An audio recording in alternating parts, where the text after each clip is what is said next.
Salam sigap dan shalom.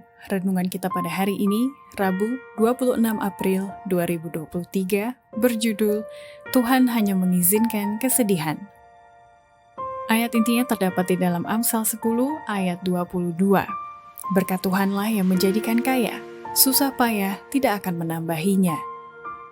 Pena Inspirasi menuliskan yang dimaksud dengan judul renungan kita pagi ini, Tuhan hanya mengizinkan kesedihan, adalah sebuah panggilan kehidupan yang praktis agar kita bisa senantiasa bersuka cita melewati kesukaran sebagai faktor yang menunjang kebahagiaan sejati dan sarana untuk memulihkan hubungan kita secara vertikal kepada Tuhan dan horizontal dengan sesama sebagai berikut.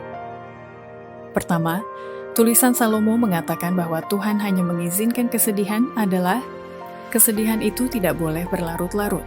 Karena kesedihan yang berlarut-larut itu dapat merusak daya hidup dan mengundang penyakit dan kematian. Kesedihan, kecemasan, rasa tidak puas, penyesalan, rasa bersalah, ketidakpercayaan, semuanya cenderung merusak daya hidup dan mengundang penyakit dan kematian. Sedangkan keberanian, pengharapan, iman, simpati, dan kasih meningkatkan kesehatan dan memperpanjang umur.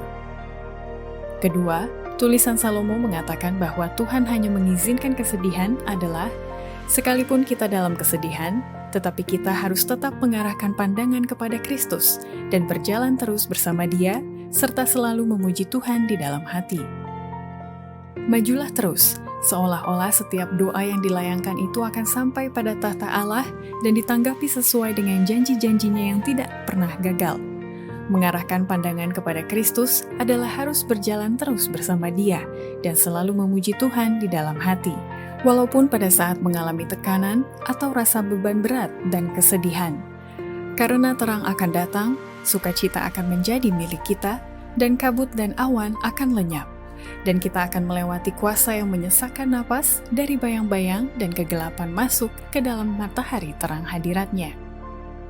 Ketiga, tulisan Salomo mengatakan bahwa Tuhan hanya mengizinkan kesedihan adalah kita harus tetap tenang di dalam kesedihan, karena ketenangan yang ada dalam Kristus akan membawa kedamaian berharga yang dapat menyembuhkan pengaruhnya itu.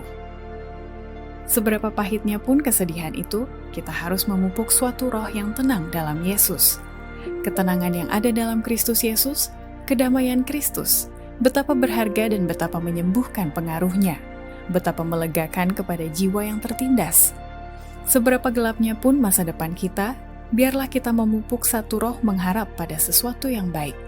Allah mau agar kita melupakan semua ini dan tidak memandang ke bawah, tetapi ke atas. Keempat, tulisan Salomo mengatakan bahwa Tuhan hanya mengizinkan kesedihan, selama kesedihan itu tidak berlarut-larut, karena segala beban kesusahan dan kesedihan telah ditanggungnya, bila mana kita percaya kepadanya. Yesus telah menanggung beban rasa bersalah kita. Ia juga akan mengambil beban dari pundak kita, dan Ia juga sudah tentu akan memberikan kelegaan kepada kita. Beban kesusahan dan kesedihan juga akan ditanggungnya. Ia mengundang kita untuk melemparkan semua kesusahan kita kepadanya, karena Ia membawa kita dalam hatinya. Demikianlah renungan kita pada hari ini.